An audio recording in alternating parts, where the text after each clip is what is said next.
esta venta que se hizo acá recién se está cobrando acá. Entonces, viene el tercer semestre de esta sucesión. Y para que pueda seguir la producción hay que poner otros 100. Esos 100, al cabo de este tiempo, generaron sus 50 de plusvalía. Y en ese momento también volvió la plusvalía, estos primeros 50 que están acá, ahora sí, esos se realizaron. Y se recuperó el capital, Con lo cual, el siguiente ciclo de producción se hace con este capital que se recuperó. Ya no hace falta poner una cuarta porción porque la primera ya volvió. Y a partir de ahí, esto se va a encadenar de la misma, va a seguir sucesivamente encadenado. Va a volver en este momento los 100 que se pusieron, los segundos 100, estos que están acá. Estos 100 que son los primeros que ya volvieron van a generar sus 50 de plusvalía, pero no se puede realizar todavía. Y los segundos 100, perdón, sí, los segundos 100, estos, ahora se está cobrando, terminó su tiempo de Se cortó, circulación. Juan. ¿Se cortó? Sí. ¿A qué altura?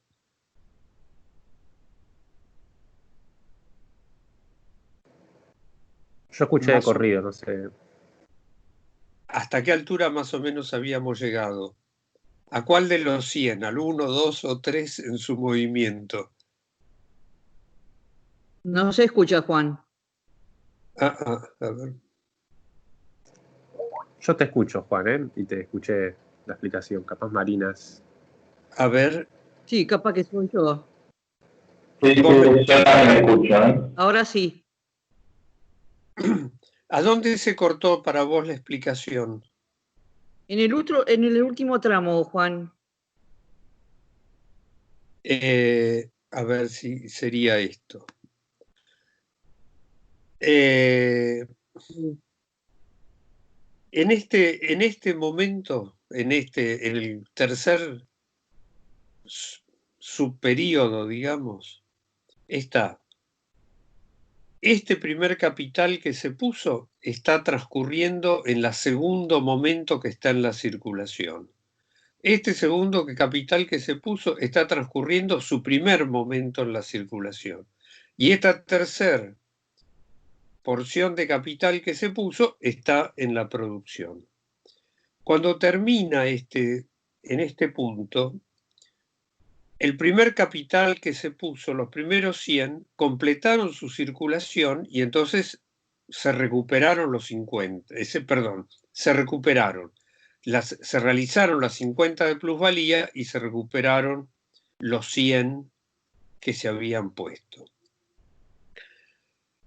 Los 100 segundos están muertos en la circulación, así que no generaron nada ni se realizó nada de ellos. Y los 100 terceros estaban puestos en la producción, con lo cual generaron sus 50 de plusvalía, pero hay que esperar para que se realice. Cuando transcurre este cuarto subperíodo,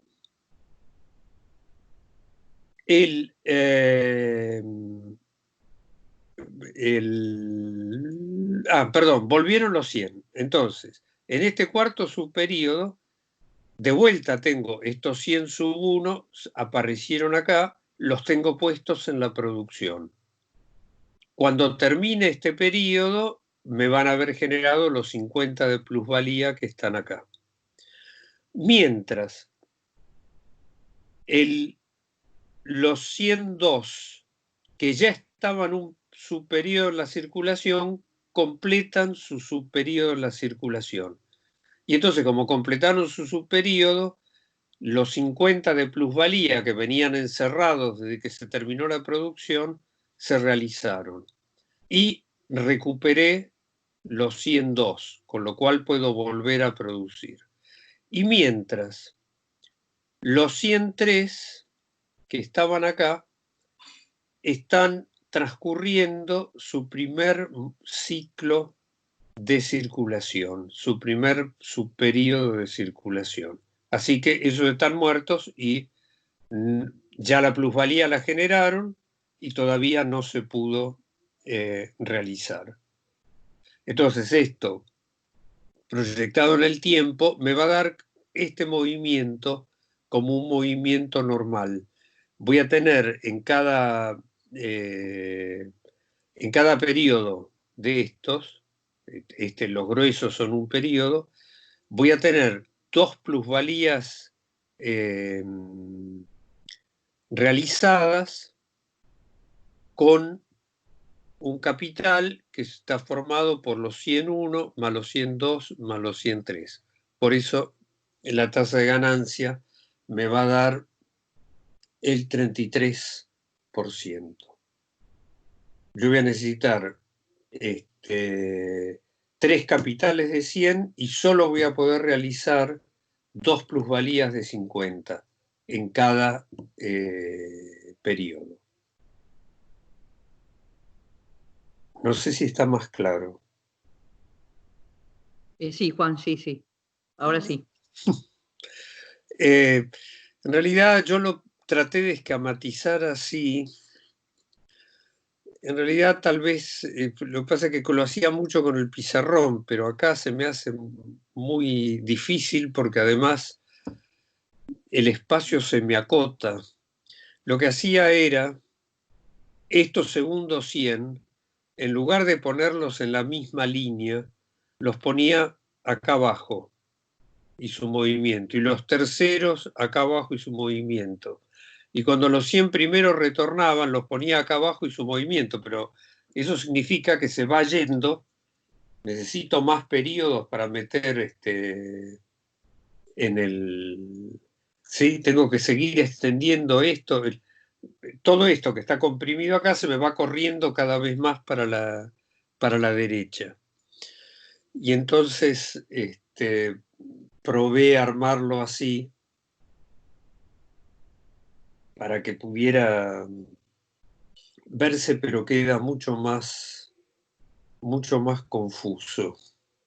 Queda muy mezclado, que es esto que aparece acá, que está el tiempo de circulación de uno, el tiempo de circulación del otro, el tiempo de producción del otro. Es me parece que es más confuso para poder entenderlo. Bueno, si alguna vez vuelvo a dar esta materia y la tengo que dar por internet, voy a tratar de armar otra forma el esquema.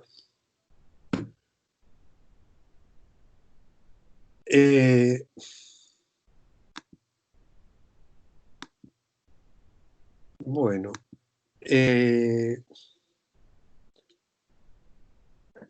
si les parece, seguimos avanzando. De la primera parte de lo que sería el tomo 2, ¿había algo más que haga falta aclarar o con eso estamos más o menos claros?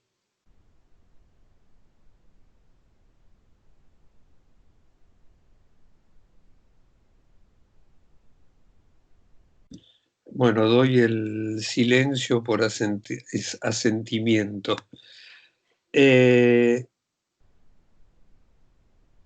Entonces, lo que estábamos viendo y sobre lo que vamos a volver es el movimiento del capital total de la sociedad. Entonces, para eso vamos a tomar el otro esquema que estábamos trabajando, que yo ya lo reelaboré para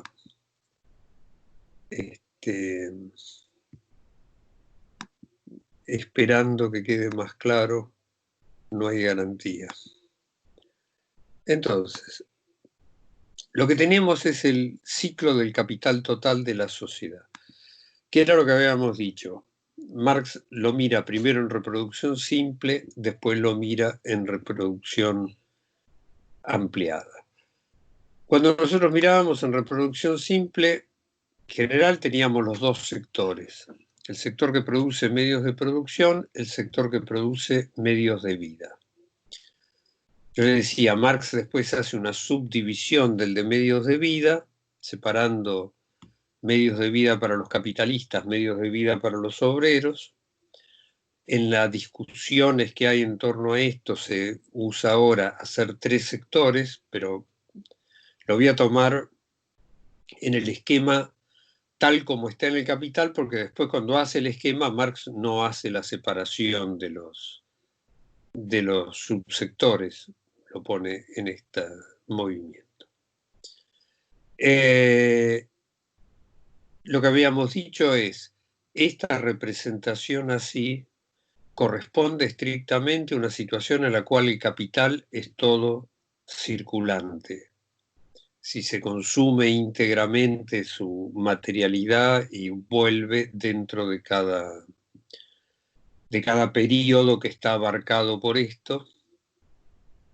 Y entonces lo que teníamos era, vamos a representar el movimiento del capital comercial, que es el que refleja el movimiento del capital total de la sociedad, diferenciándolo en estas dos formas materiales que tiene su producto, pero la representación del capital comercial como premisa del ciclo lo vamos a poner expresado desde el punto de vista del capital productivo que se ha valorizado.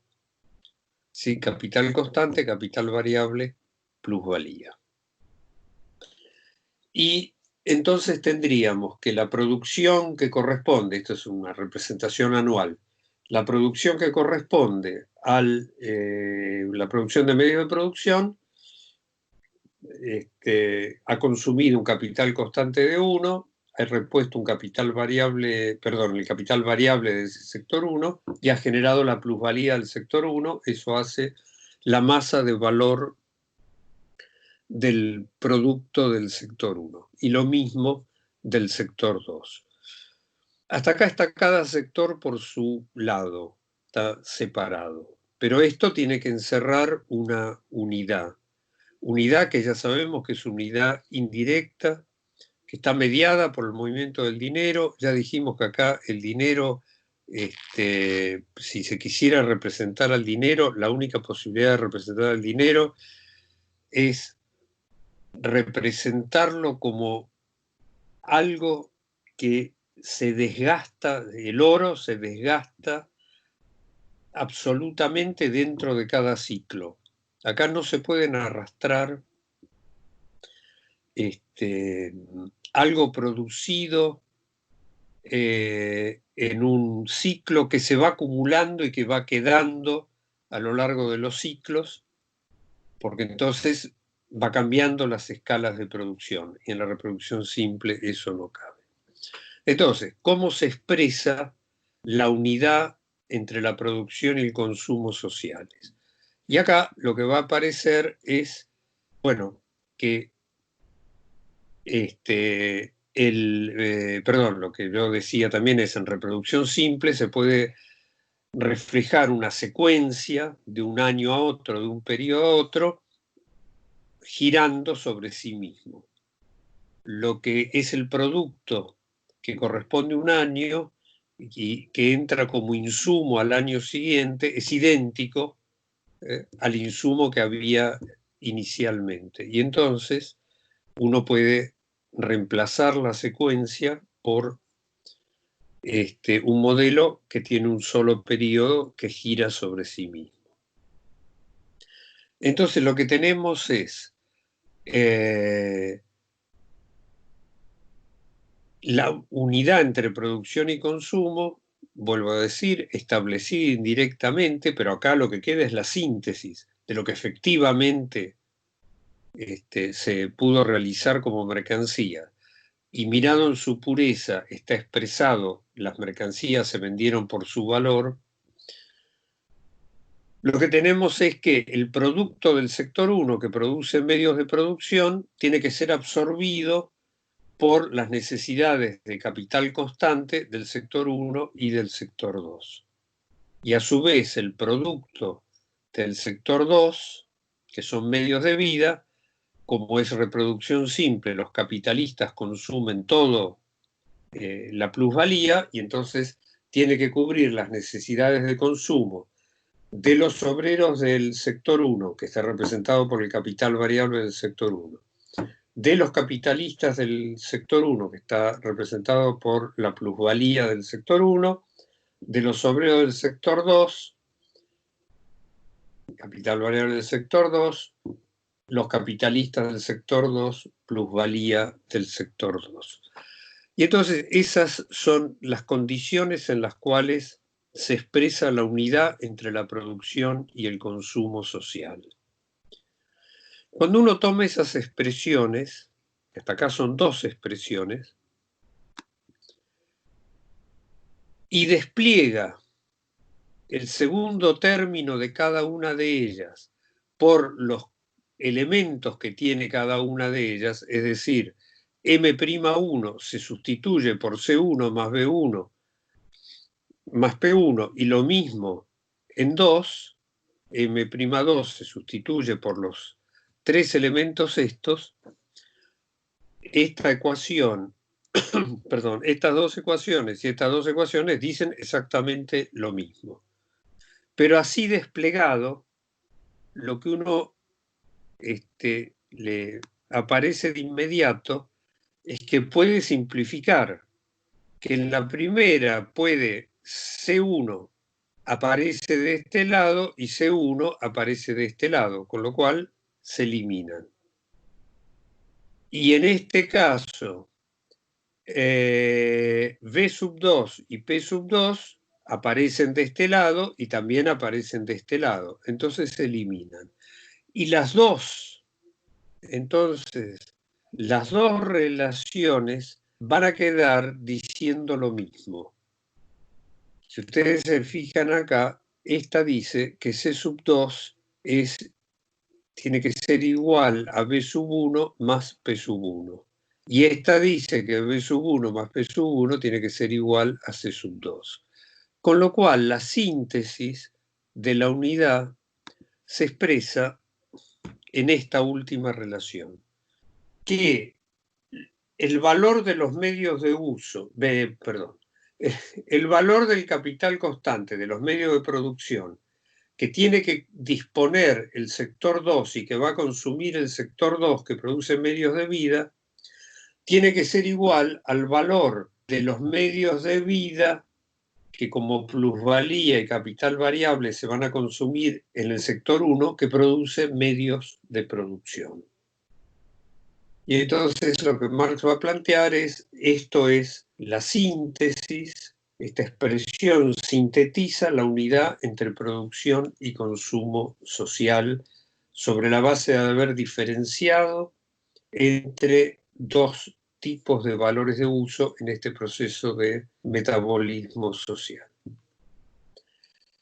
¿Está claro esto?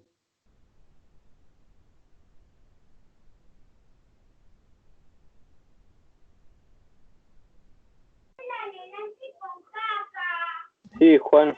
Por mí, Lo único. Bueno. Lo único. Sí. Sí. Digamos, estuviste haciendo transformaciones en los esquemas y así llegaste a esa.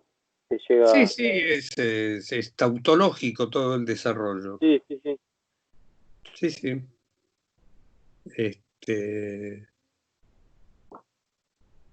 Si está más o menos claro, vamos al de la reproducción ampliada, que yo les decía, la reproducción ampliada no se puede ya representar en un modelo que vuelve sobre sí mismo, porque lo que sale de un ciclo es distinto de lo que entró como condición de ese ciclo. Entonces, el ciclo siguiente, las premisas ya no son las mismas que uno tenía en el primer ciclo.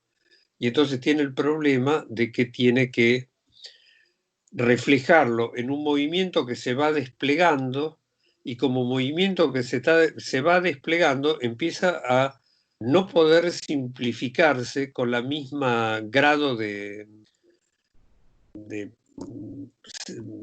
digamos, simplificación que hay en la reproducción simple.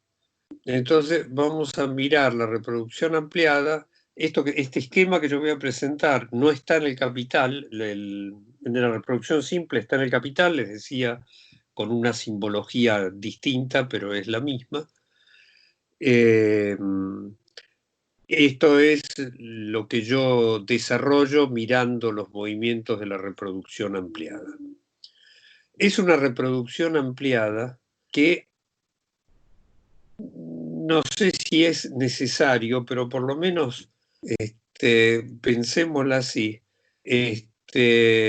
no tiene el cambio técnico. Creo que sí puede corresponder a una reproducción ampliada con o sin cambio técnico, pero no estoy seguro. ¿Qué es lo que vamos a tener para la reproducción ampliada? El punto de partida es el mismo, son los dos sectores, solo que ahora tenemos que identificar que estos corresponden al sector 1. Consecuencia, cada uno de ellos tiene el primer subíndice, es a qué sector pertenece, el segundo subíndice es a qué periodo pertenece, a qué ciclo del capital total de la sociedad pertenece. ¿Qué es lo que va a pasar en este movimiento? Cuando uno pone el movimiento, voy a tomar directamente el equivalente de esta ecuación de acá abajo, ¿sí? Solo lo que voy a diferenciar es que acá se cierra sobre sí misma y en lo que vamos a ver de la reproducción ampliada se cierra sobre algo que es distinto lo que hay, lo que había al arrancar. Entonces, la relación va a ser el capital constante del sector 2 en el año 2, es decir, lo que va a consumir en el año 2, tiene que ser igual al capital variable que el sector 1 va a consumir en el año 2. Pero de la plusvalía, no toda va a ir al consumo de medios de vida para los capitalistas. Una parte va a ir al consumo de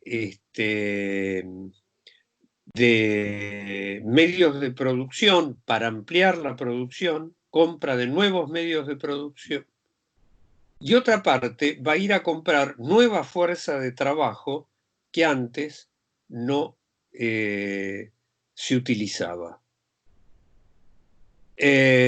Entonces, de esa plusvalía, esto, a ver si está bien o me equivoqué en un signo. Está bien, porque es resta. A esa plusvalía que se generó en el periodo 1, hay que restarle el consumo que hacen los obreros del sector 1 en el periodo 2, que son más obreros de los que había antes. Y hay que restarle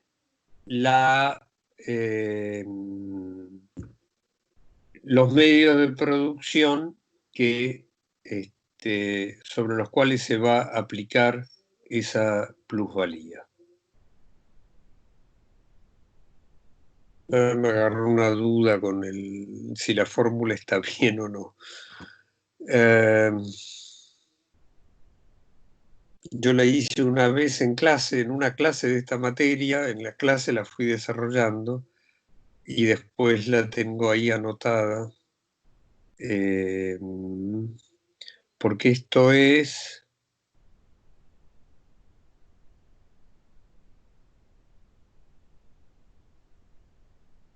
Sí, no estoy tan seguro de que la haya hecho...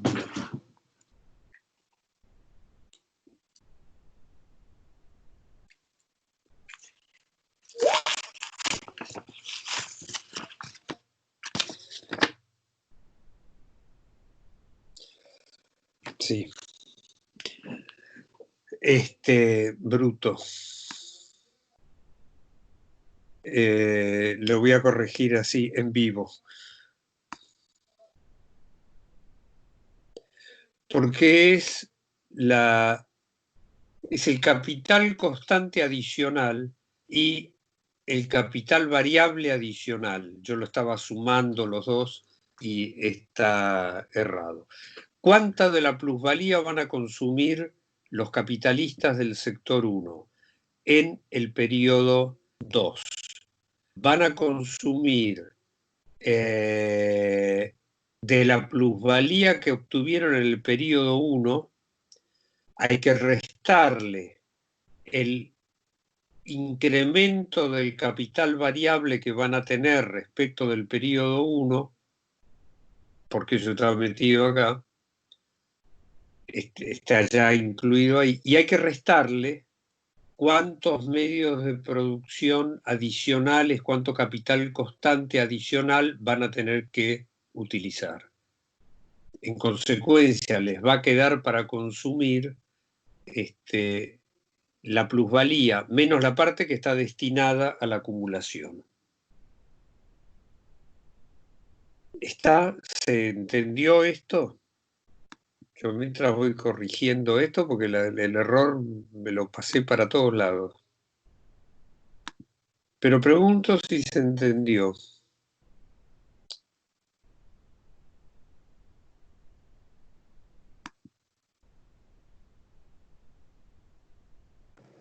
El No, Juan, a mí silencio. la segunda parte no me quedó clara. Lógicamente en la fórmula se entiende, pero no me queda claro cómo es que se llegó a esa expresión, digamos. Voy de vuelta. Espere que corrijo esto porque si no cada vez va a ser más confuso el paso que sigue.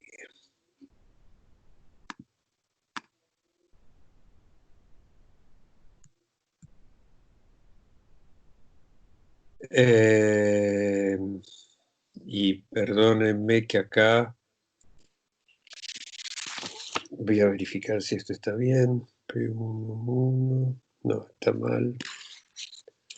Esto está mal.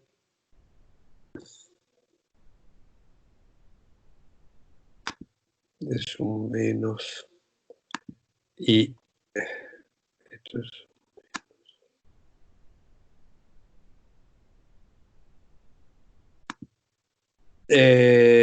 vamos de vuelta.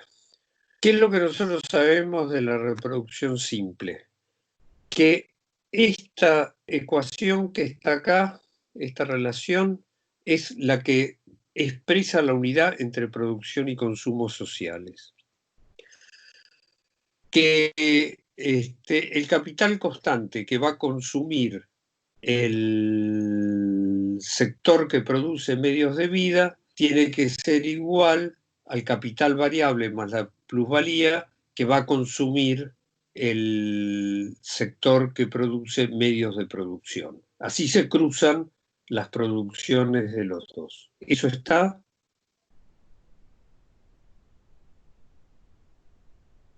Eso sí, Juan. Bueno.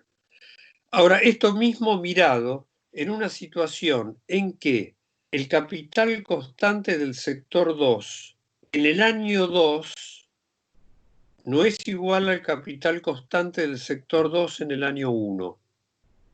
Y entonces, ¿a qué se tiene que igualar el capital constante del sector 2 en el año 2 respecto de el capital variable y la plusvalía del sector 1? Que tampoco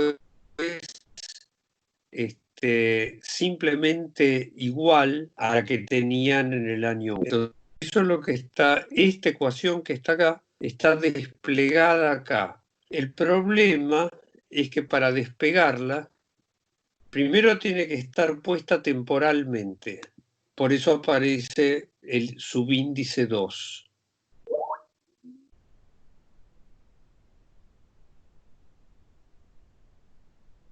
Perdóname que no llegué a ver, como una matriz.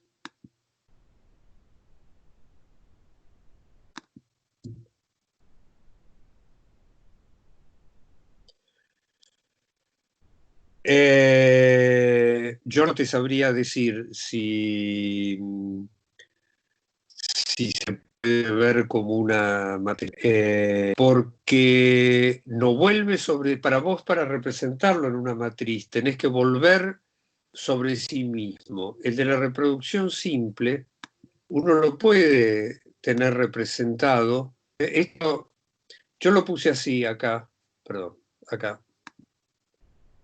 Pero yo lo podría haber escrito acá poniendo una suma, y acá tengo M1, y acá, con llavecita de estos dos, tengo M2.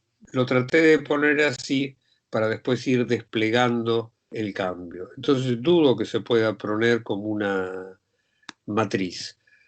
Eso primero. Segundo, lo que estoy tomando es directamente, porque yo lo podría poner esto, que no es una matriz, pero yo tendría que poner esto, que acá hay un C22, acá hay un B22 y acá hay un P22, pero que el C22, el problema que tengo además es que no es igual a la suma del B1, 1,2 y el P1,2, porque una parte de este P no va al consumo de los capitalistas, una parte de esta plusvalía se convierte en capital constante del sector 1 y del sector 2. Se convierte en capital variable del sector 1 y del sector 2. Y una parte queda como consumo individual de los capitalistas. Entonces, yo tendría que ir desplegando una cosa que se viene desplegando en un periodo tras otro para mostrar eso. Tengo que hacer un movimiento que se va corriendo en el tiempo.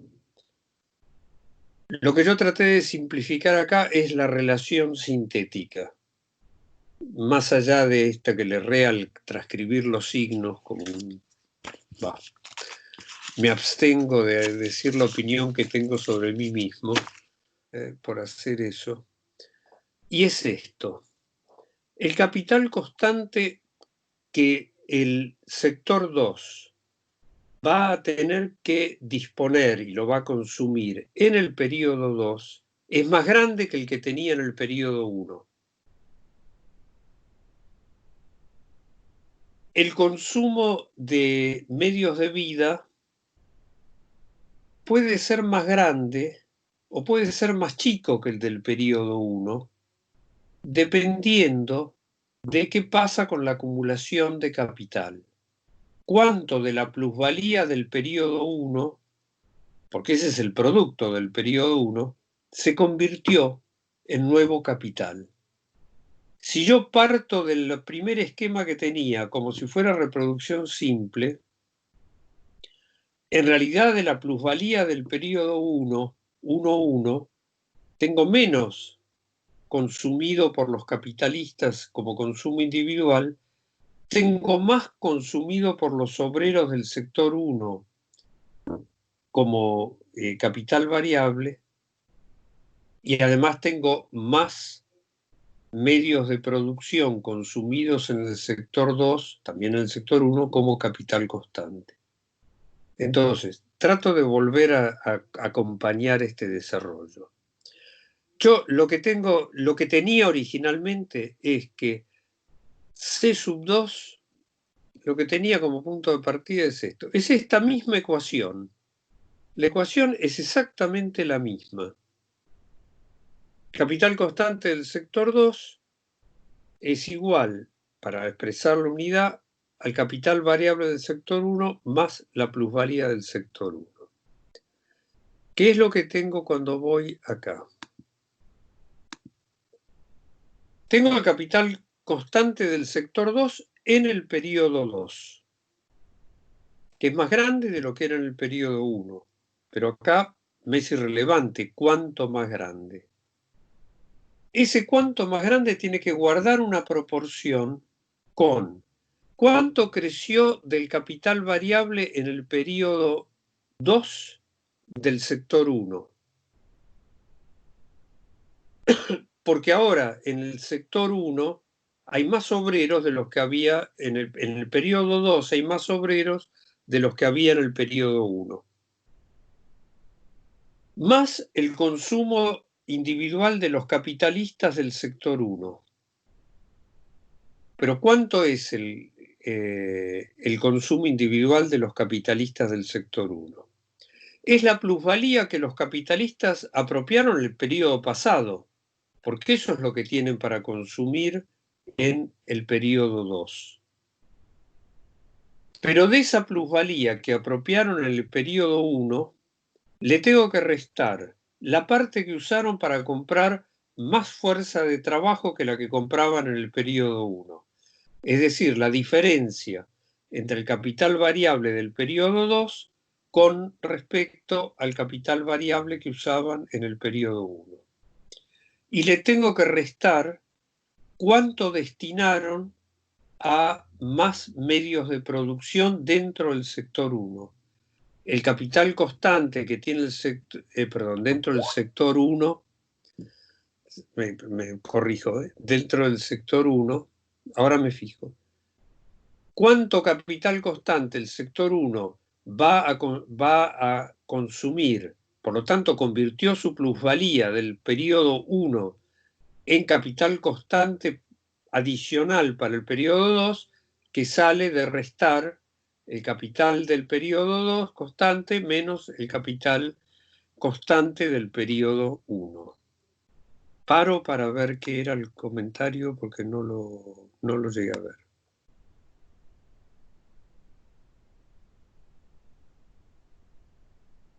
Bueno, yo sin anteojos.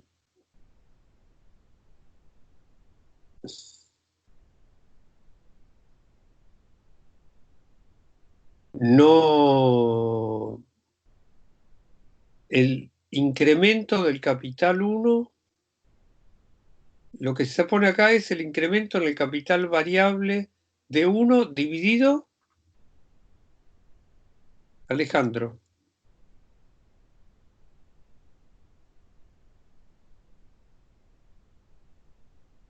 Juan, es con respecto al tiempo. Así la anotación. Con respecto al periodo, ¿cómo varía el capital variable con respecto a la variación en el tiempo, medido en periodos? No, porque vas a tener esto. Ese capital variable, puede ser que uno lo pueda poner, pero no lo podés poner como función del incremento del tiempo, porque no guarda una relación dada. Y además el tiempo no es la variable que está jugando. Acá ahora cuando voy al paso siguiente queda más depurado. Lo que queda es el movimiento, es la relación entre, lo que me tiene que quedar es el capital variable, perdón, con el capital variable del sector 1 yo no tengo problema. El problema lo tengo con la plusvalía del sector 1 respecto de la relación con el sector 2. Completo el desarrollo y volvemos sobre esto.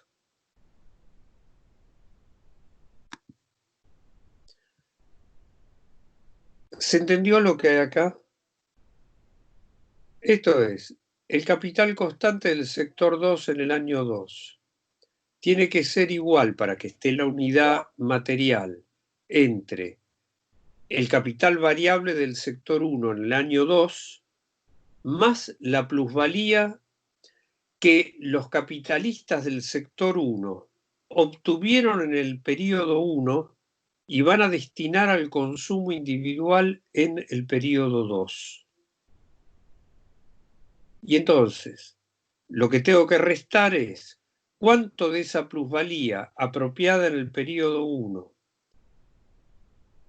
está destinada a pagar más fuerza de trabajo en el periodo 2 y cuánto de esa plusvalía obtenida en el periodo 1 está destinado a comprar más capital constante o más medios de producción en el periodo 2.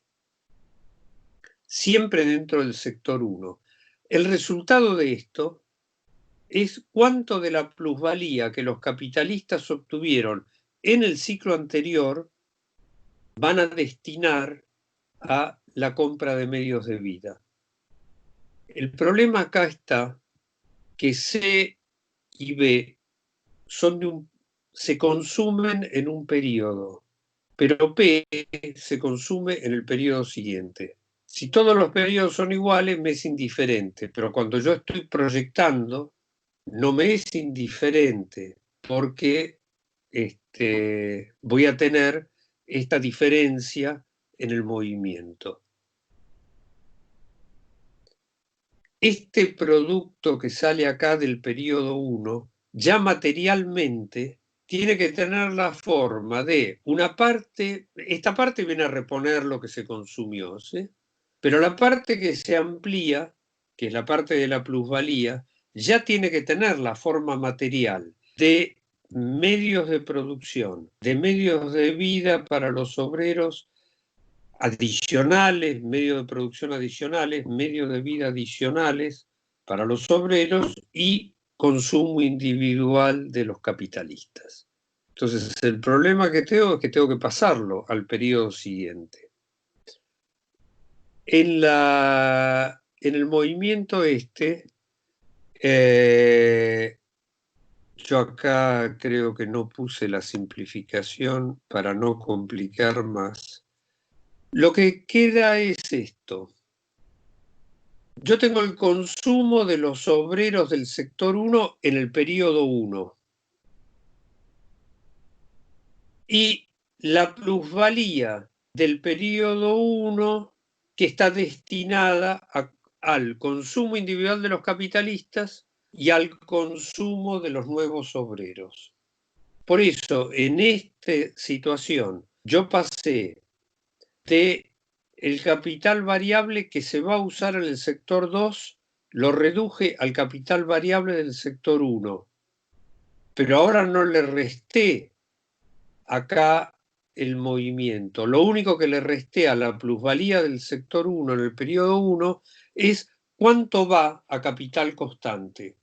El resto, yo ya sé que va o al consumo de los capitalistas o al consumo adicional de los obreros. Y entonces me queda esta expresión simplificada.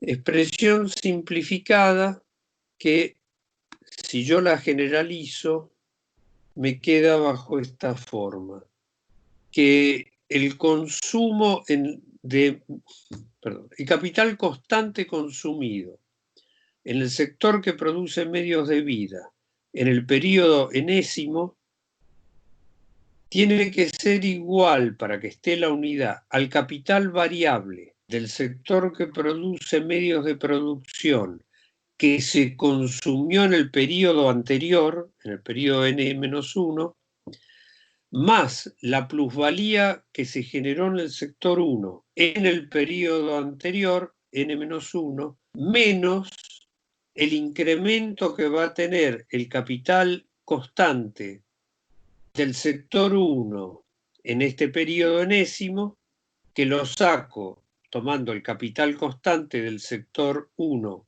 en el periodo enésimo y le resto el capital constante que tenía el sector 1 en el periodo N-1, en el periodo anterior.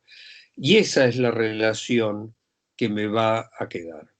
Esta es la relación que me va a mostrar la unidad entre producción y consumo sociales. Acá tengo separado, acá yo tengo separado consumo individual de los obreros del sector 1 en el periodo 2, y todo esto me da plusvalía consumida por los capitalistas en el periodo 2, consumido individualmente. Acá lo expresé separando el capital variable que ya viene de el periodo anterior y a la plusvalía le resté todo lo que es simplemente capital constante adicional. ¿Por qué? Porque el capital variable adicional más el consumo individual de los capitalistas queda todo metido, mezclado adentro de este término. Que uno lo puede pensar como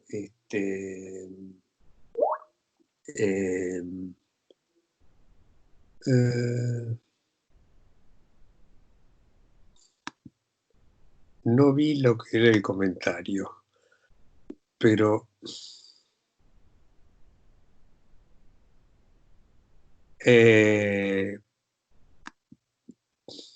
bueno, no sé, primero pregunto si está claro el contenido, después voy a contestar la observación esta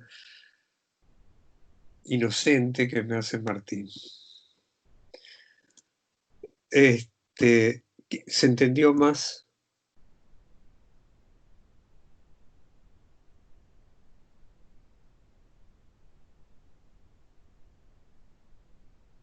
Las pocas caras que veo, no sé si son expresivas de que se entendió más.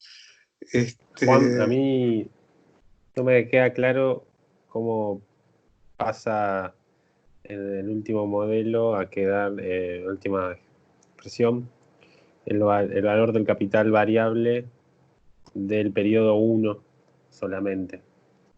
Del periodo, perdóname, es del periodo anterior estrictamente, ¿sí? Como el periodo anterior en este caso era el 1, quedó con el 1. Por eso la formulación general es el capital variable del periodo anterior, más la parte de la plusvalía que no se aplica a comprar nuevos medios de producción en el sector 1.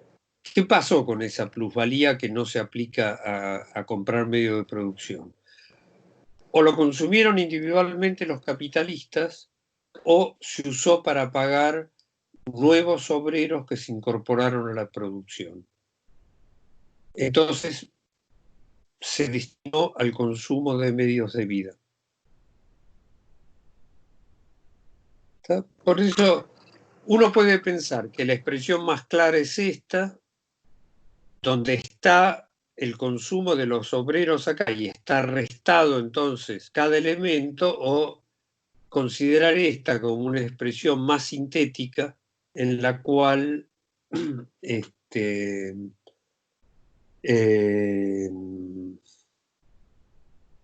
quedó sustituido con una base que es esto. Marx usa mucho, cuando mira además esto de la reproducción simple y la reproducción ampliada, el planteo que dice la reproducción simple es la expresión más fácil de entender, porque la estructura del movimiento es el más simple. ¿Qué es la reproducción ampliada? La reproducción ampliada es una reproducción simple más algo. Bueno, entonces concentrémonos en el más algo, y lo que es reproducción simple ya sabemos cómo es. Cosa que para la construcción de modelos es una de las bases para toda la construcción matemática. Es una de las bases. Si yo ya tengo resuelto un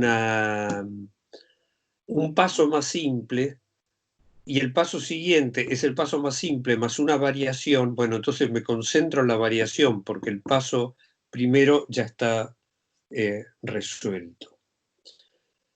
Entonces está expresado así.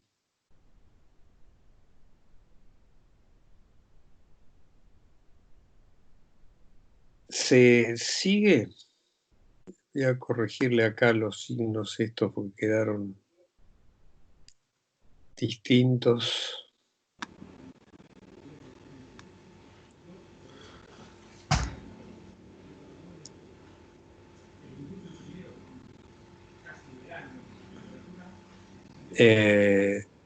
Juan, una consulta. Dime. Usted dice que la reproducción ampliada es la reproducción simple más algo. ¿Ese algo qué sería? La ampliación. Es el pedacito que se agregó.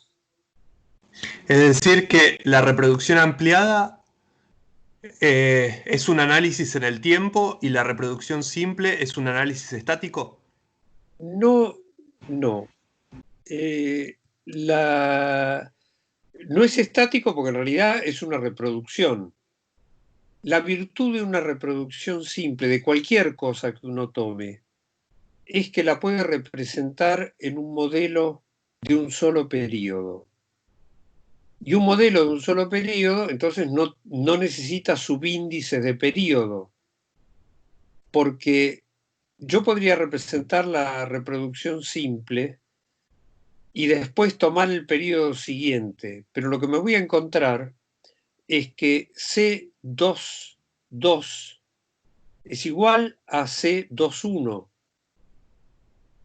y que cada uno de los elementos es igual al elemento que tenía antes. Entonces, puedo representarlo sin necesidad de especificar que esto es una premisa y que esto es un resultado y que ese resultado es premisa para el periodo que sigue, no es premisa para este mismo.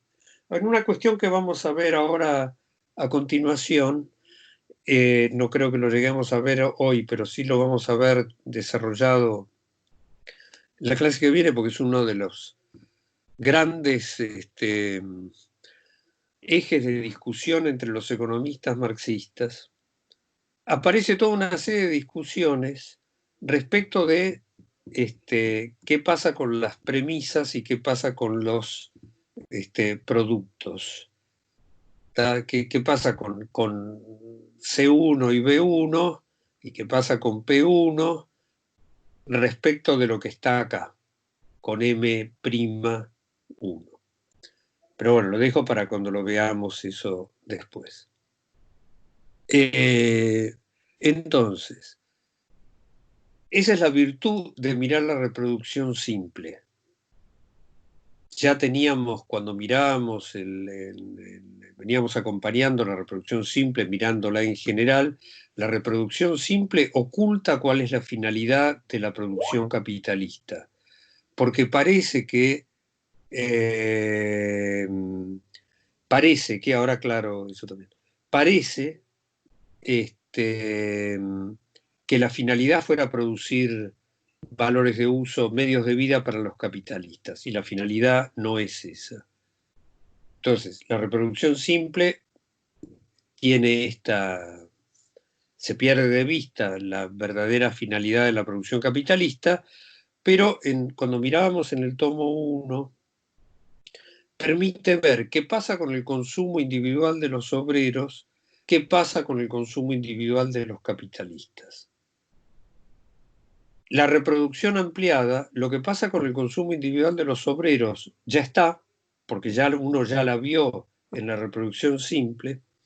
Lo que pasa con el consumo individual de los capitalistas ya está, porque ya la vio.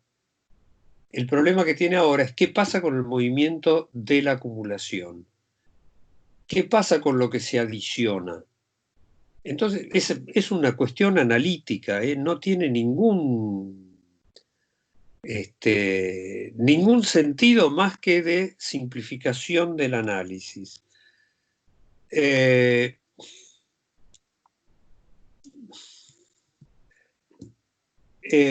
Lo voy a plantear como no debería, porque va a ser un factor de distracción en lugar de seguir con los contenidos. Pero vamos a alivianar este contenido que está muy pesado. ¿Qué es esto?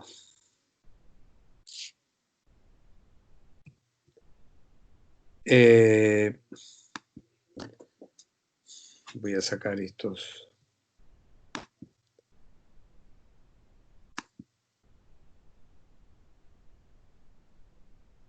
Bueno, contesto antes de esto. Necesariamente el nuevo capital variable es mayor al anterior. Si no hay plusvalía relativa, sí, porque la acumulación es extensiva. Si hay plusvalía relativa, podría llegar a darse el caso de que el capital variable sea más chiquito. Pero también lo normal en el movimiento con plusvalía relativa es que crece también la cantidad total de obreros. Crece con la limitación específica que nosotros veíamos y por eso aparece la población obrera sobrante. Marx va a hacer esta observación cuando mira eso en el tomo 1. En la agricultura, en la industria crece, hay producción de plusvalía relativa, pero crece el capital variable en términos absolutos. No tanto como para sostener la demanda de fuerza de trabajo, pero sí normalmente crece. En la agricultura, el capital variable decrece en términos absolutos. A medida que se va desarrollando las condiciones técnicas que aumentan la productividad del trabajo, la cantidad de obreros ocupados va disminuyendo. Hace esta observación. Así que si uno toma solo un movimiento extensivo, es claro que el número de obreros va a tener que subir. Si uno toma un movimiento intensivo que implicara una bruta explosión de la maquinaria y entonces una reducción, incluso en términos absolutos, de la cantidad de fuerza de trabajo, el capital variable disminuiría en términos absolutos. ¿Está contestado eso?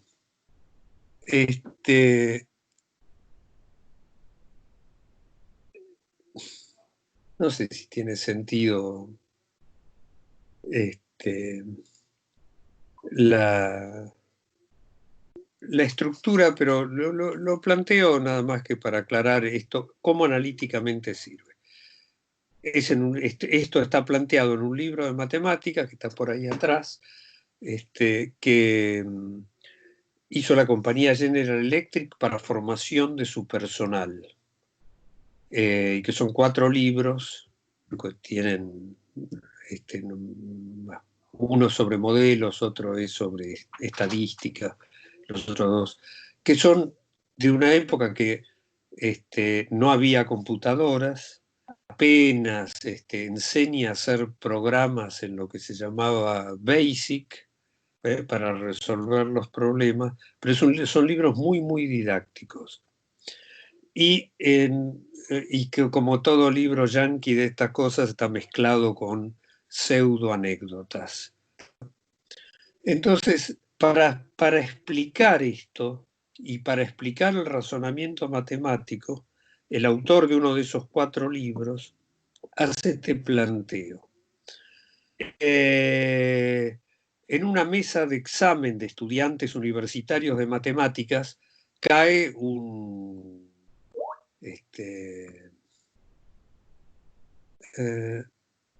bueno, ahora después hablo sobre eso.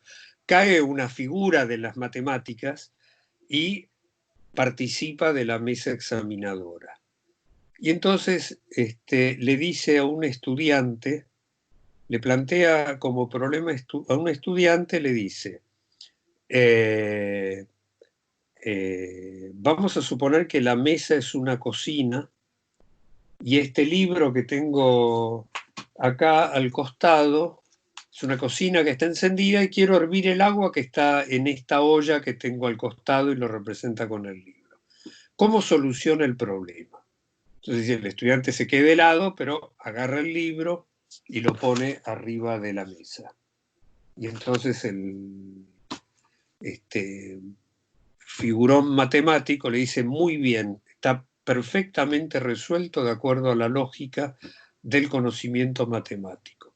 Ahora pongo el libro en el suelo. No voy a llegar hasta el suelo, lo voy a poner acá en un cajón. Y le dice, ¿y ahora cómo se resuelve el problema de poner el agua a hervir? Y el estudiante lo mira con cara de que no tiene idea, agarra el libro y lo pone arriba, de vuelta en el lugar de la mesa donde se suponía que estaba la cocina. Y el profesor se enfurece y le dice, eso muestra que no tiene ningún criterio matemático para resolver los problemas. Se quedan todos helados, incluyendo el resto de los profesores, y entonces el tipo explica. Si ya había resuelto el problema de tomar el libro del lugar donde estaba y ponerlo arriba de la mesa, la solución matemática era tomar el libro del suelo, ponerlo en el lugar donde estaba, porque ya se sabe cómo se lo pone arriba de la mesa. ¿Está? Entonces, ese es el criterio de la reproducción simple y la reproducción ampliada. Lo que ya sé con la reproducción simple, no me enredo tratando de explicármelo, además, con la reproducción ampliada. Me dedico a explicarme lo que la reproducción ampliada me presenta como problema específico. Esto por este lado. Respecto de la inquietud de Martín, esto es también totalmente irrelevante. Durante más o menos,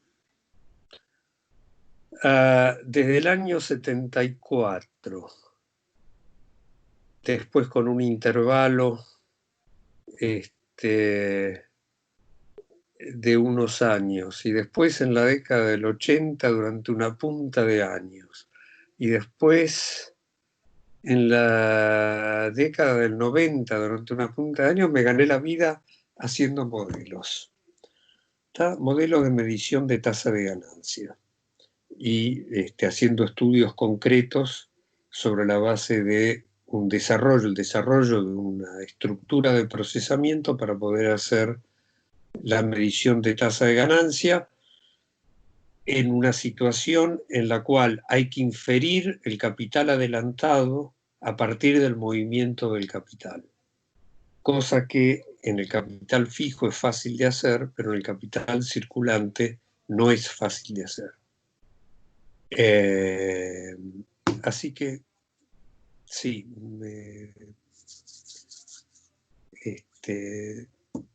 esto de los modelos.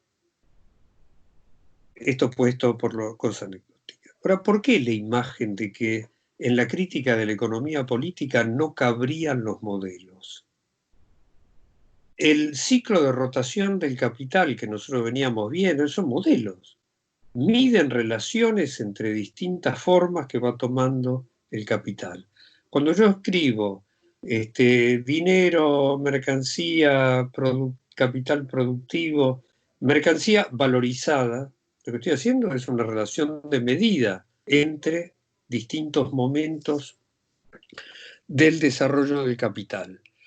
Cuando malamente hago los esquemitas esos de cómo se mueve el capital según las condiciones de rotación, y yo le puedo poner, tiene los números, eso es un modelo, lo que estoy midiendo es cómo va transcurriendo el proceso de ese capital. Y ahora vamos a seguir con una serie de modelos y con análisis de relaciones de medida. Cuando demos un paso más, justamente en esa discusión que yo decía antes, que acá no la planteé ni mucho menos, yo voy a hacer una diferenciación entre qué pasa cuando uno piensa que todo se conoce a través de los modelos y qué pasa cuando uno reconoce que el modelo sirve para conocer las determinaciones cuantitativas, pero no sirve para conocer las determinaciones cualitativas. Y que entonces la representación lógica corresponde solo al terreno de las determinaciones cuantitativas y a las relaciones de medida, que son relaciones cualitativas mediadas por las cantidades, pero no sirve para hacer el desarrollo que venimos haciendo con todo esto.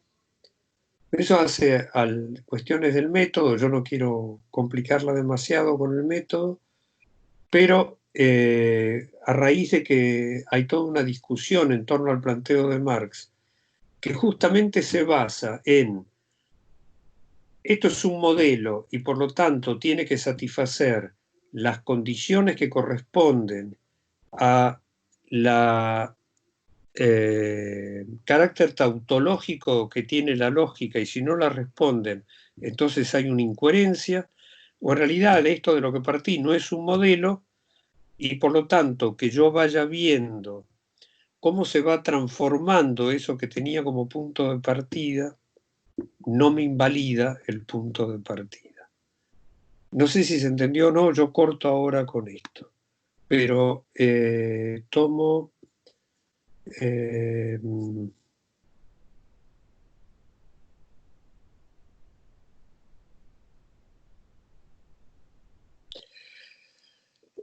a la pregunta de si el capital variable es mayor que el anterior, va a pasar esto. Uno puede decir, lo pongo abstractamente, y podría representar un movimiento en el cual el capital variable, el capital constante puesto en maquinaria crece tanto a expensas del capital variable, por las proporciones que estoy tomando, que al periodo siguiente hay una cantidad más chica de capital variable en términos absolutos. En el movimiento real, concreto, en general, suponiendo que la duración de la jornada de trabajo es la misma, porque sí, una de las cosas que uno puede ver es con transformaciones que pasan de obreros que tienen una jornada de 8 horas, que trabajan 5 días a la semana, que tienen vacaciones, a obreros que trabajan 14 horas por día, que no tienen vacaciones, que trabajan 6 días a la semana.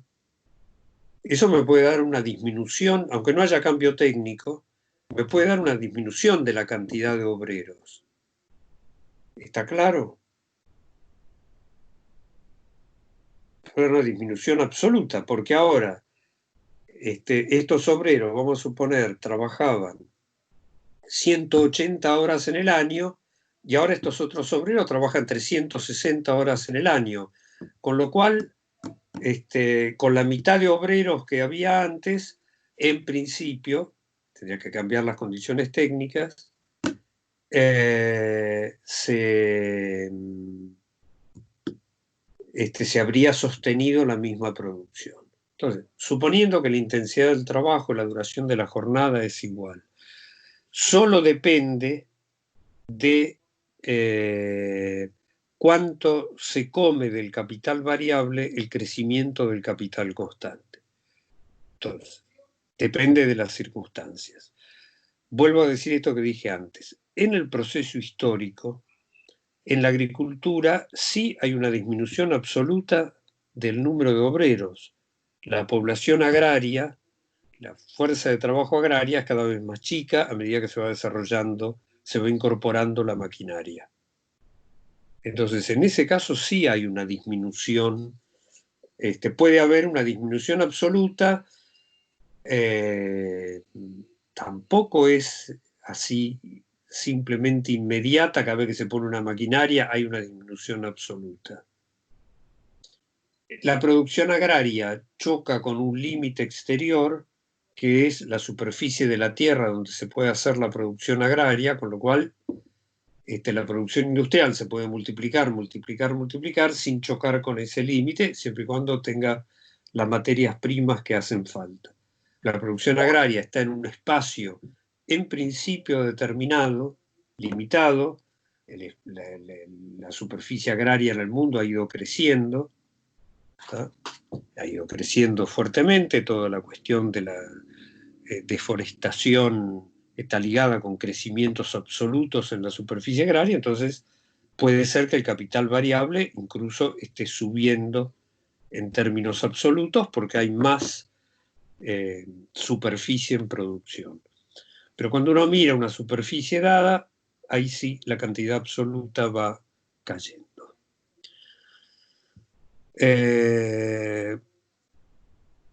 Pese a que Martín piensa que formulamos una teoría, yo no formulé ninguna teoría. Representé esquemáticamente la unidad entre la producción y el consumo social. Con lo de las determinaciones cualitativas,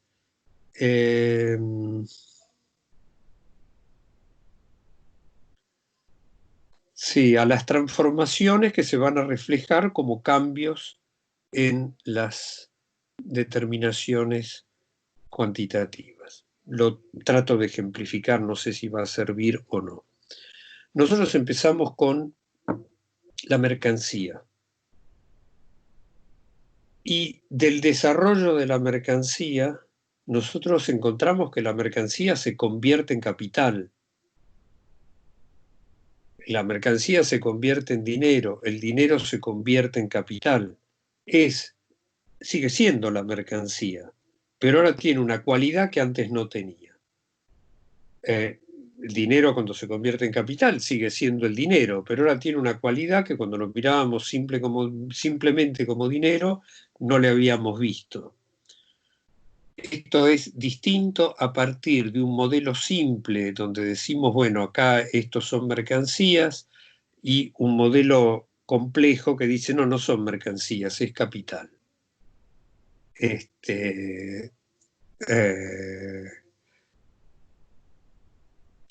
Si quieren, y a mí yo me resisto a plantearlo porque yo creo que les planteé al principio, la propuesta es que en el programa de la materia hubiera un punto dedicado al método dialéctico.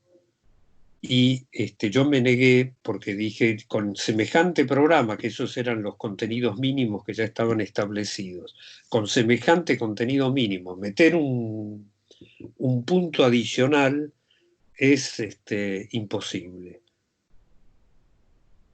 Si quieren, podemos la vez que viene dedicarnos a, justamente tomando la cuestión que ahora vamos a empezar a mirar, detenernos sobre la diferencia de método. Veamos cómo vamos avanzando. Con todo esto, ¿podemos dar por terminado el tomo 2 y pasar al desarrollo que hace Marx en el tomo 3? Que si miramos el tomo 2, nosotros vinimos a buscar la respuesta a estas dos contradicciones, que es el capital como un valor que se valoriza sin diferencias cualitativas, y esto se expresa en que todos se valoricen en la misma proporción.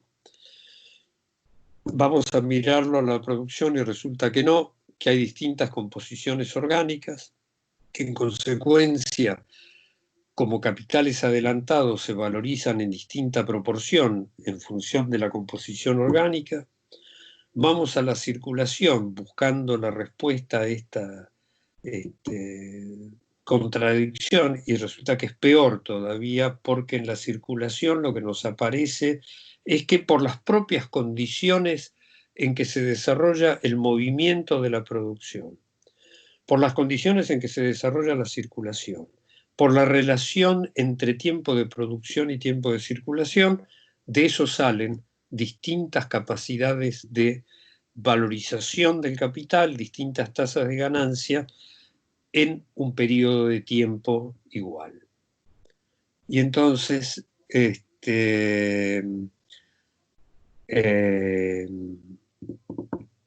nada, respecto de esta parte de la cuestión, en lugar de habérsenos resuelto la contradicción, lo que tenemos es que se ha multiplicado la contradicción.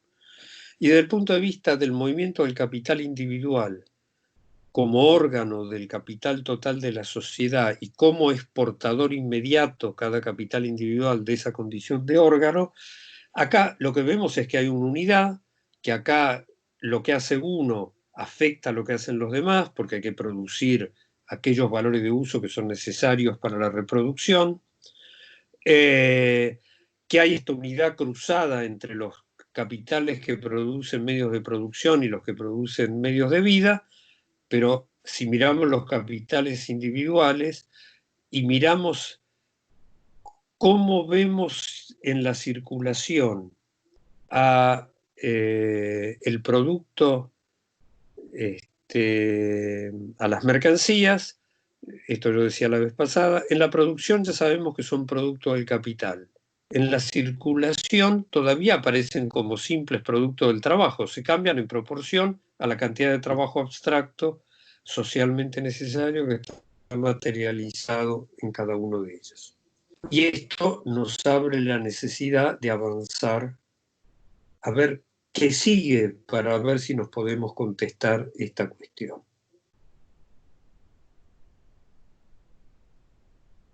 ¿Estamos hasta ahí?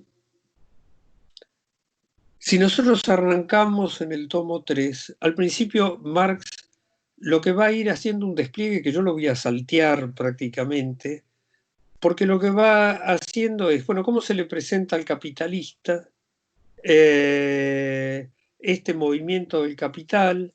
Y entonces ya desapareció para el capitalista la diferencia entre capital constante y capital variable, lo único que hay es una diferencia entre capital circulante y capital fijo, por lo tanto no se ve de dónde brota la plusvalía. ¿Cómo aparece entonces la plusvalía desde el punto de vista del capitalista?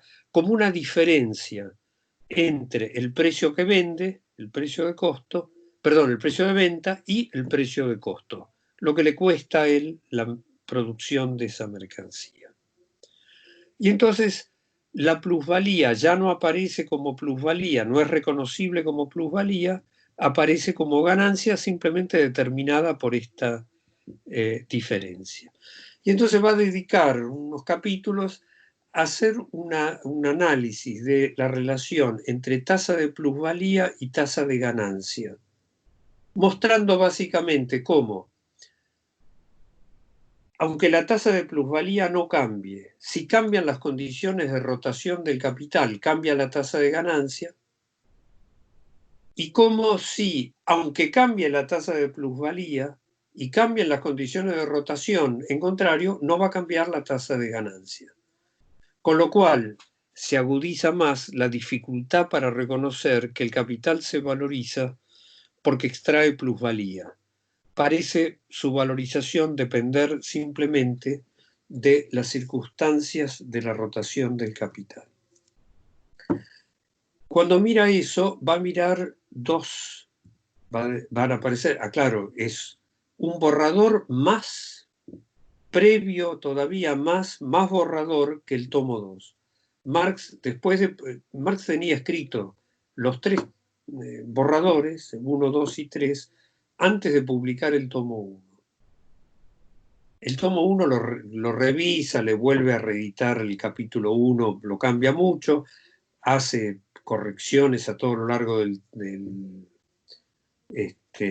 la versión original del tomo 1, hace correcciones en su ejemplar que después Engels, ya muerto Marx, va a incorporar en el texto, avanza con el borrador del tomo 2, lo va estructurando más y no toca el borrador del tomo 3. Entonces, este es un borrador que una de las dificultades para leerlo es que es un borrador. Cuando Marx está por morir, le deja a Engels el encargo de que haga lo que pueda con los dos borradores y que trate de publicarlos. Y Engels hace un trabajo enorme, deja de producir, de tener producción propia, y dedica el resto de su vida a publicar los dos tomos estos, y se muere, el tomo 3 está publicado, Marx muere en 1882, y el tomo 3 termina de publicarlo en 18, si no me acuerdo mal, 92 o 91, y Engels se muere 2 o 3 años después, y le deja un teórico de la socialdemocracia alemana llamado Kautsky, que publique algo que es anterior al borrador del tomo 3, es un borrador más viejo, donde Marx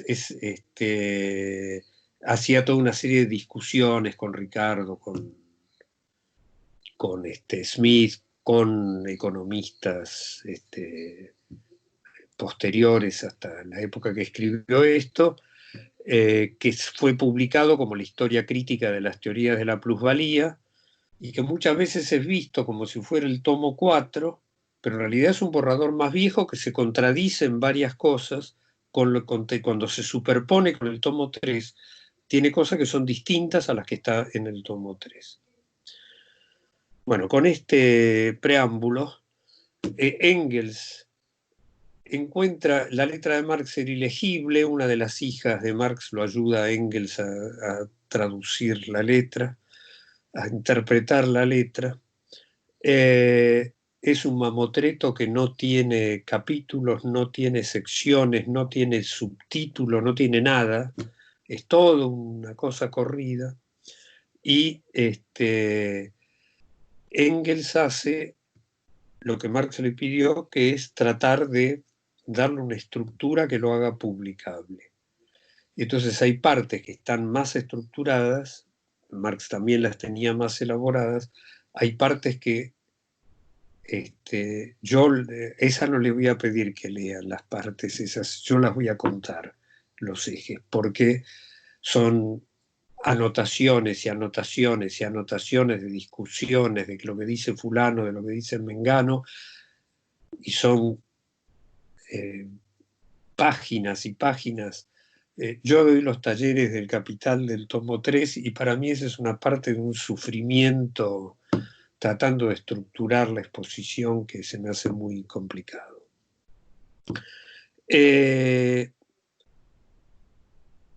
Como parte de la economía política marxista, hoy hay una parte dentro de los economistas marxistas, especialmente los economistas, pero en general de los marxistas, que critican lo que Engels hizo. Porque hoy se dice, no hay que tocar el texto del autor original. Ahora, si Engels hubiera publicado el borrador tal como estaba, era ilegible. Ahora están publicados esos borradores, lo acusan a Engels de haberle falsificado cosas, cosa que no existe, porque cuando uno ve, le dice falsificó esto y está en el texto original, uno va, mira el texto original y está en el texto original. He oído a algún marxista argentino, una marxista argentina decir, no, porque el tomo 3 del Capital no lo escribió Marx, y algunos lo publican ahora el tomo 3 como si fueran coautores Marx y Engels. Y hay toda una serie de planteos de los filólogos sobre el preciosismo de la lectura en un montón de individuos que cuando llegan a la página 4, debe ser, del capítulo 1 del tomo 1, dicen, no, el trabajo abstracto no puede ser un gasto fisiológico, porque lo siguen a Rubin. Entonces todo el preciosismo, para que lo que está publicado por Marx y dice literalmente algo, terminar diciendo que eso no es así, no vale la pena el preciosismo. ¿Está? Entonces vuelvo al desarrollo. Engels convierte en 2 capítulos, uno que analiza qué pasa con el cambio del precio de las materias primas, porque cambió el valor, no es por circunstancias, es porque subió la productividad del trabajo que produce esas materias primas. Entonces las materias primas se abaratan. ¿Qué le pasa al capitalista que ya las compró? Y el valor de la mercancía que ese capitalista vende va a bajar porque las materias primas se abarataron. Y ese capitalista puso una masa de capital y va a perder cuando la venda porque él tiene una masa de capital puesta que no va a poder recuperar. ¿Qué pasa al revés? Si el valor sube y el capitalista ya la compró, y si el valor sube la materia prima y el capitalista ya la compró, entonces va a vender, pagó una cantidad de dinero y va a vender por un valor que es más alto y se va a beneficiar. Lo que le va a pasar es que esa cantidad de dinero más grande que va a recibir la va a tener que dejar aplicada a este lugar donde está produciendo, porque ahora las materias primas son más caras. Entonces, sí, tiene esta diferencia a su favor una vez, pero no, eso no le libera una parte del capital para llevarlo a otro lado. Pero si las materias primas se abarataron y el capitalista todavía tenía el dinero para comprarlas, entonces le queda liberado una parte de ese dinero, porque las compra más baratas y guardaba dinero por el valor viejo. Y al revés, el capitalista tenía el dinero, todavía no las compró, las materias primas, su valor sube, siempre por un cambio, en este caso por una caída en la productividad del trabajo que las produce, el capitalista va a tener que poner más dinero para poder seguir manteniendo el movimiento. Y el otro capítulo es el que a Martín le preocupaba, creo que fue Martín el de la observación en algún momento, que es la economía en el uso del capital constante. Ahí, ya descoyuntado el movimiento, donde se borró en la apariencia la diferencia entre capital variable y capital constante, ahí Marx mira el efecto que tiene sobre la ganancia la economía en el uso de capital constante, pero básicamente ligado también con cambio técnico, qué pasa con el cambio técnico, qué pasa con el desgaste moral de la maquinaria, cómo se transfiere el valor y qué pasa cuando se logra ser más eficiente en el uso de la maquinaria. Y después entra en el eje del doble problema que venía desarrollándose. Y el eje de ese problema es cómo es que los capitales individuales actúan como órganos del capital total de la sociedad. ¿Cómo se reconocen en esta condición? ¿Cómo es que porta cada uno de ellos el ser un órgano de ese capital total de la sociedad? Y lo que va a mirar hay que separarlo en la explicación del contenido de lo que está en juego, de la explicación de cómo se llega a ese resultado. El contenido es esto. Esto es un proceso de metabolismo social, que cuando uno arranca parece no tener ninguna unidad. Cuando uno fue avanzando, cada vez lo que le apareció fue que esto tenía una unidad.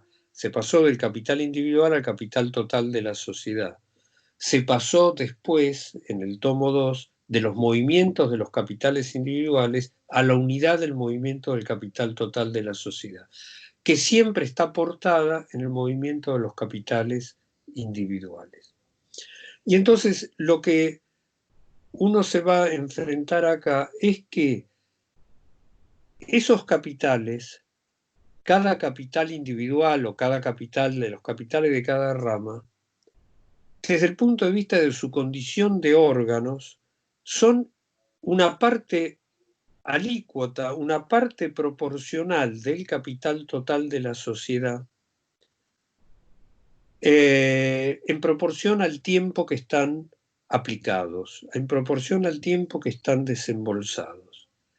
Y que entonces se reconocen en esa condición si se valorizan en la misma proporción que les corresponde como cuotas del capital total de la sociedad. En realidad, lo que está en movimiento es el capital total de la sociedad que se fragmenta en cuotas, pero la única diferencia que hay entre esas cuotas es el monto que tiene cada una de ellas y el tiempo que está funcionando como tal cuota. Y en consecuencia, lo que va a aparecer es el capital total de la sociedad dispone de una masa de plusvalía total generada por los capitales individuales. Y cada capital individual participa de esa masa de plusvalía total en proporción de lo que es su cuerpo en relación con el capital total. No sé si esto se entiende hasta ahí. El verdadero sujeto de este proceso es el capital total de la sociedad. Lo que hay es una masa total de plusvalía, pero que ha brotado del movimiento de los capitales individuales.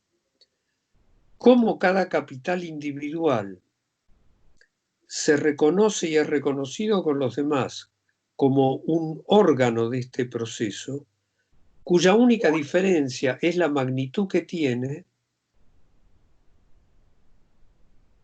No sé qué dije cuerpo, no sé dónde lo dije. Ahora trato de retomarlo. Va a funcionar en ese movimiento como una parte indiferenciada. Lo único que hay son diferencias cuantitativas. No hay ninguna diferencia cualitativa entre un capital que produce pan y un capital que produce libros. La única diferencia que cabe entre ellos, como órganos del capital total de la sociedad, es qué monto tienen.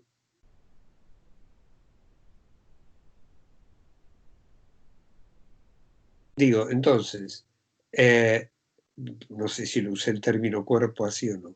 Acá está esta unidad. Lo que está en juego es cómo se reproduce el proceso de vida social. De vuelta, siempre la unidad se establece de manera indirecta, pero acá uno lo está mirando como una unidad realizada. ¿Cuál es el problema del punto de partida? Que hay que asignarle a cada sujeto productivo, y acá no voy a hablar simplemente de individuos, sino a cada sujeto productivo, qué trabajo útil concreto va a realizar como órgano individual de este proceso de metabolismo social. Esa asignación no está establecida a priori. Esa masa de trabajo social que pone en funcionamiento cada órgano individual, que ahora es cada capital individual,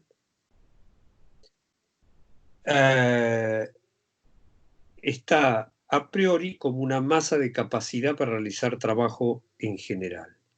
Y cada órgano, cada sujeto productivo individual le va a dar la forma concreta en un proceso colectivo, pero la forma concreta útil en lo que lo va a realizar. Todos esos órganos son indiferenciados entre sí.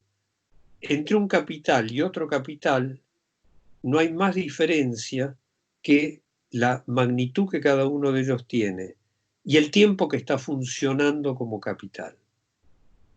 Entonces, ¿cómo se reconoce cada uno de estos órganos individuales en su condición de tal órgano? Se reconoce a través del valor, ante todo, de la representación del trabajo privado materializado en el producto como el atributo de cambiabilidad del producto. Pero este producto ya no es un simple producto del trabajo, es un producto del capital, del valor que se valorizó. El capital en su reproducción es un valor que se valoriza.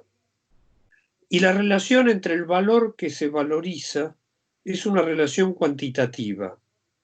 Y por lo tanto, cada órgano, el producto de cada uno de estos órganos individuales, de cada capital individual, va a estar reconocido como capaz de atraer al producto de otro capital, no como si fueran simplemente dos productos del trabajo, no como si fueran simplemente valores, sino en la equivalencia de que los dos son valores que están valorizados en la misma proporción. Tomo aire y pregunto si algo se siguió.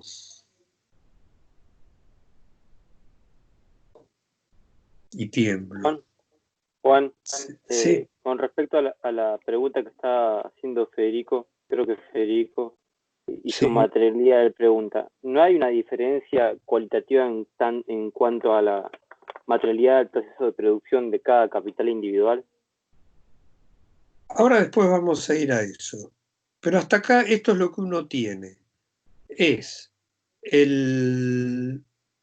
la unidad de este proceso de metabolismo social. No tiene como órganos de la producción a los verdaderos sujetos de la producción, que son los seres humanos, tiene como órganos de la producción a los capitales. Esos capitales, como tales órganos privados de la producción social, no producen simplemente, no son simplemente productores de valor. ¿Qué es lo primero que nosotros vimos cuando veíamos el trabajo? ¿Cuál trabajo es productivo para el capital? El único trabajo productivo para el capital no es el trabajo que produce valores de uso, no es el trabajo que produce valor. El trabajo que produce el valor que repone el capital variable para el capital es improductivo. Lo único que hace es reponerle el valor que acaba de consumir. El único trabajo productivo para el capital es el que produce plusvalía. Entonces, ¿cómo se reconocen entre sí estos sujetos individuales de la producción social que son capitales? ¿Qué quiere decir que son capitales? Que son valores que se están valorizando. Su equivalencia en la relación de cambio no es la misma cantidad de trabajo, su equivalencia en la relación de cambio es la misma valorización del valor. Y la expresión de la valorización del valor igual es la misma tasa de ganancia respecto del monto del capital aplicada sobre el monto del capital respecto del tiempo que cada uno de ellos estuvo actuando. Este es el contenido de lo que uno está mirando ahora. Esta es la unidad. Acá se está enfrentando a esa unidad.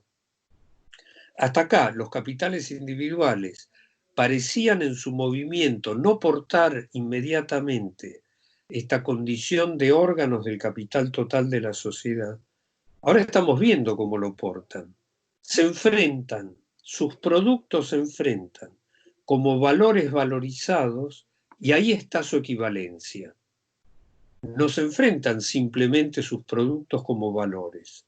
Sus productos son valores que se han valorizado. Después yo voy a agregar una cosa más. Y la equivalencia en esto no es igualdad de cantidad de trabajo, la equivalencia en esto es igual grado de valorización. Vuelvo a preguntar si se entendió.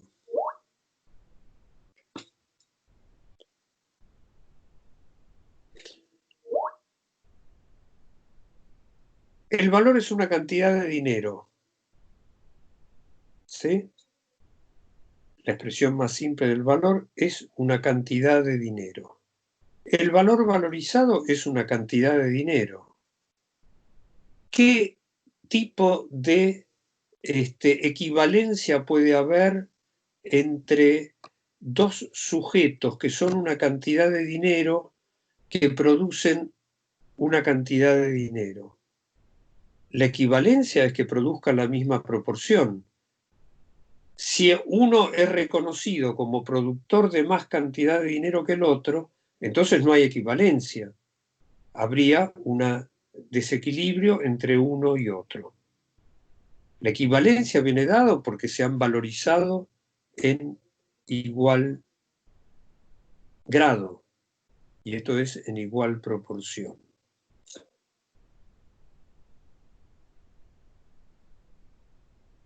Lo cual encierra un problema que no tenemos todavía contestado. ¿Está claro? Pero ahora lo vamos a mirar.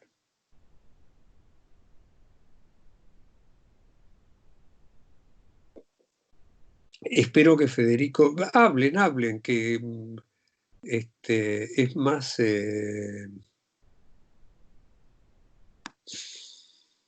es más ágil y me dan respiro a mí.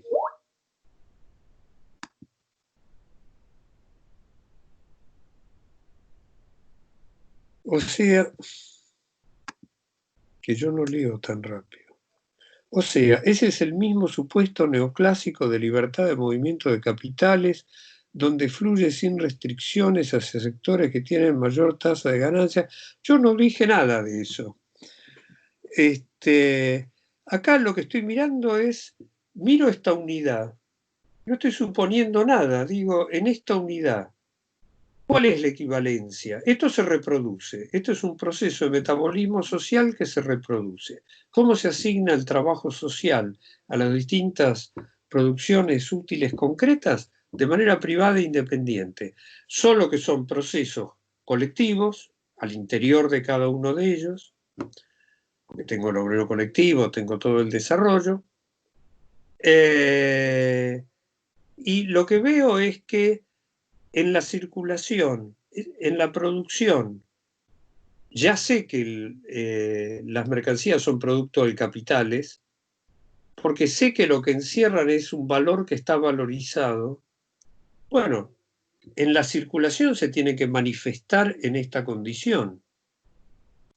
Y como valor valorizado no tiene ninguna diferencia cualitativa. Y entonces, ¿por qué alguno debería valorizarse más que el otro y sin embargo entrar en una relación de equivalencia a través del cambio de sus productos? La única posibilidad de equivalencia que tienen es esta. Esto podría ser, lo voy a poner así, esto podría ser equivalente al capítulo 1 del tomo 1, donde el movimiento en la circulación, el cambio de una rama a otra no juega ningún papel.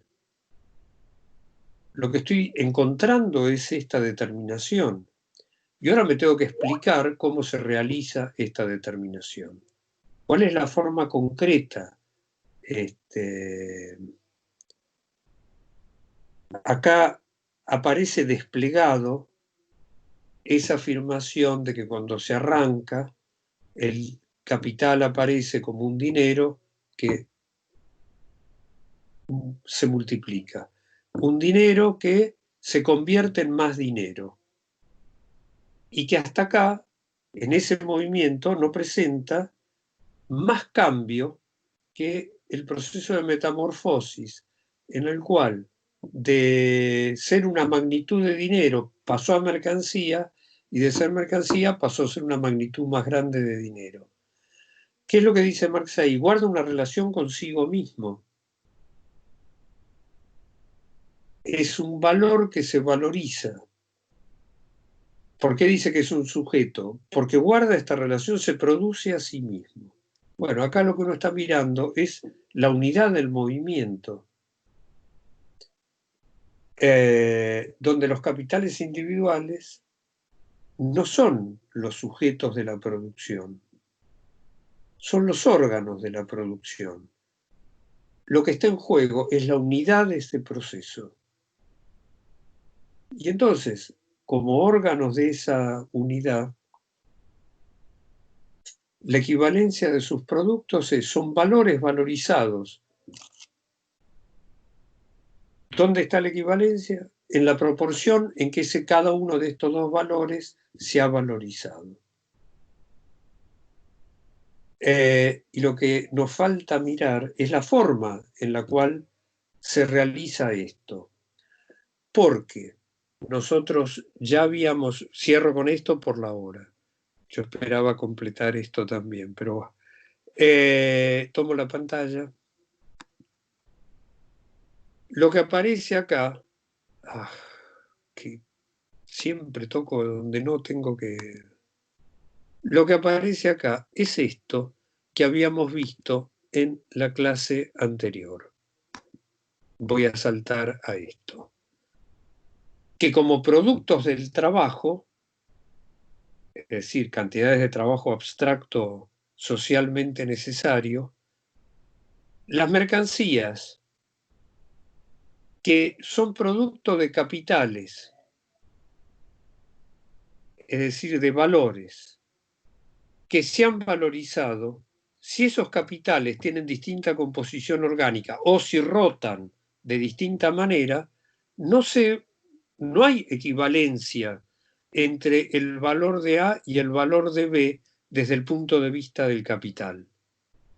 Cambiar la mercancía A por la mercancía... para cambiar la mercancía B por la mercancía A, habría que entregar no una unidad de B, sino más que una unidad de B. Y lo que va a aparecer es que no, son dos valores iguales, solo se pueden reconocer entre sí en el cambio de sus productos como equivalentes si se valorizan los dos en la misma proporción. Luego, la mercancía de A no se puede vender como producto del capital a este valor de A, o la mercancía de B no se puede vender como producto del capital a este valor B. Y lo que va a desarrollar Marx entonces es la forma por la cual las mercancías que son producto del trabajo se cambian como productos en las relaciones de equivalencia que corresponden a ser productos del capital. Y la forma lo desarrollamos la clase que viene, pero efectivamente es el movimiento de los capitales de una rama a la otra en función de las diferencias que hay en las tasas de ganancia, que uno está arrancando acá. La tasa de ganancia de A es más grande que la tasa de ganancia de B. Para la inquietud de que si esto implica la libre movilidad de capitales, los capitales se mueven. Marx no desarrolla la competencia hasta no llegar a este punto, porque acá es donde está la plenitud de las determinaciones de la competencia. La competencia no es la causa por la cual se igualan, la competencia es la forma por la cual se igualan. Y Marx lo va a mencionar acá, después lo va a desarrollar en lo que sigue, lo vamos a mirar. La forma general de ese movimiento de los capitales no es que el que producía zapatos de repente se pone a producir autos porque la tasa de ganancia es más alta en la producción de autos. Es porque el banco deja de prestarle al que produce zapatos porque tiene una tasa de ganancia baja y le presta al que produce autos porque tiene una tasa de ganancia alta. Y entonces lo que vamos acá a enunciar y después desarrollar es el papel del crédito en la igualación de las tasas de ganancia. Pero todo eso lo miramos la clase que viene. Y miramos entonces las discusiones que hay al interior del marxismo. Yo prácticamente las voy a contar, no las voy a estar desplegando cada una porque sería un desarrollo, eso requiere una materia directamente para poder desarrollarlo. Vamos a ver este debate central que ocurre en el marxismo, que en el marxismo se llama el problema de la transformación de los valores en precios de producción. ¿Estamos? Ok.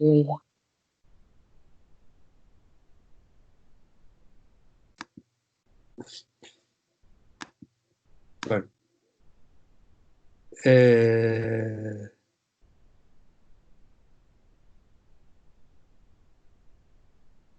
Vamos a deshacernos del supuesto de que el capitalista más inmediato, no sé qué quiere decir el capitalista más inmediato. Juan, tal vez, perdón, me expresé mal. Si no recuerdo mal, cuando estaba leyendo El Capital, Marx hace esta aclaración, digamos, para simplificar, digamos, lo que estaba queriendo exponer él en su desarrollo. Da cuenta de la existencia de diferentes sujetos sociales, como por ejemplo tenés el capital industrial, tenés, Bueno, digamos, el capital prestado de interés, capital comercial, claro, todo esto. Claro, y él dice, bueno, a partir de acá supongo que él, bueno, no sé si lo dice supongo, pero él dice, voy a tomar como si el capital industrial se apropia de toda la plusvalía. Sí, por eso en me el refería primer paso. Después en los capítulos que sigue, cuando empieza a mirar el capital comercial, lo que va a decir el capital comercial participa en esto, participa porque no aporta, participa en esto, pero cuando hace todo el desarrollo del capital comercial. Mi pregunta iba a si eso llega o entra dentro de lo que es el contenido de la materia. Sí, sí. Ah, perfecto. Espero que sí. Vamos a mirar el capital comercial, el capital prestado de interés muy rápido, aclaro. Pero sí entra.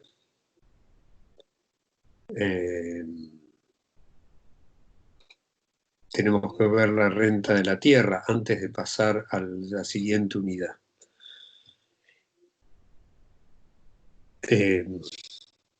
No sé cómo va a terminar antes de que termine el mes de junio. Vamos a tener que empezar a pensar si ustedes están dispuestos a seguir más allá del mes de junio. A aguantar.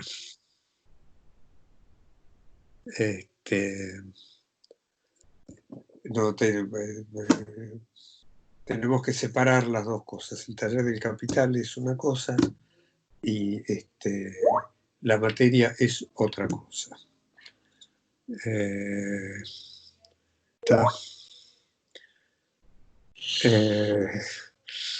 Hoy viniste muy chicanero. A mediados de julio, bueno, veremos si podemos llegar hasta ahí. No, está divertido la chicana, no es no, como es la frase de Alberdi con la verdad, no es de Alberdi, no sé, con la verdad no ofendo ni temo, bueno, con la chicana no ofendés ni tenés por qué temer. Bueno, nos vemos el miércoles. Chau, que tengan un buen fin de semana. Chau, chau. Igualmente, chau, chau. Chao, buenas noches. Chau, buenas noches. Chau.